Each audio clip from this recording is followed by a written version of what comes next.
Ismi sharifingiz? Xo'jayev Fayzullo.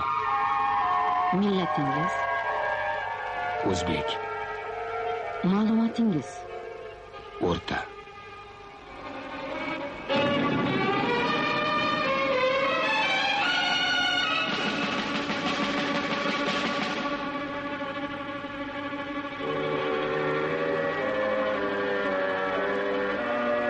Men hech qachon xoin bo'lmaganman. Qotil bo'lmaganman. Yashashni xohlayman. Meni o'ldirmang.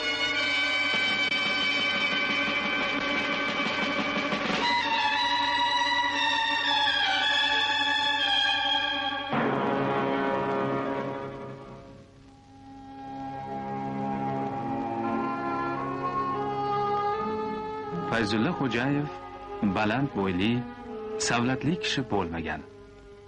Lekin u so'zlaganida aql zakovatining qudratli kuchi, ovozi, jo'shqin qo'l harakatlari har qanday tinglovchini ham sehrlab qo'yardi. Chinakam ziyolilik, samimiyat, to'g'ri so'zlik, el yurt manfaatlari bilan yashash uning ustuvor fazilatlari edi.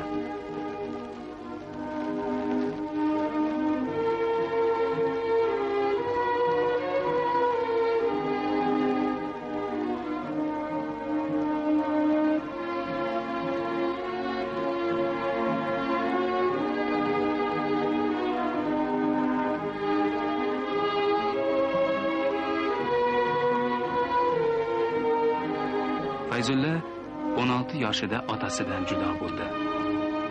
U Buxoro amirligidagi eng qudratli boylardan biri. Qosimxo'ja o'g'li Ubaydulla xo'janing merosxo'ri sifatida tashvishsiz, g'am-g'ussasiz, osuda hayot kechirishi mumkin edi.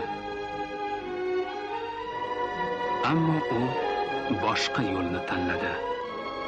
Buxoroni amirlik zulmidan, mustamlaka kishanlaridan xalos etishni o'z oldiga vazifa qilib qo'ydi. Bu mushkul vazifa edi. 1937-yili bo'lib o'tgan sudda Fayzulla Xo'jayevga haqiqatni aytish imkoni berilmadi.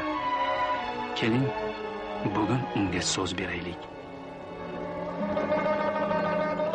Amir Buxorosi jo'g'rofiy jihatdan O'rta Osiyoning eng ichkarisida, madaniyatning katta bekatlaridan olisda, lekin qadimiy jahon yo'llarining qoq markazida joylashgan edi.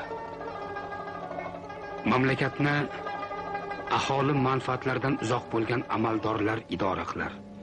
Ularga saroyning xilvat xonalarida yo'l yo'riqlar berilar edi.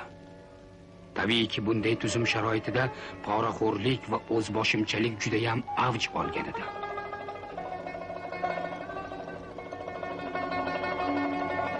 Amir amaldorlari aholidan katta soliqlar olib turar. Ammo aholi to'plangan pullar qayoqqa sarflanayotganini bilsa ham, hatto taskin topish huquqidan mahrum qilib qo'yilgan edi.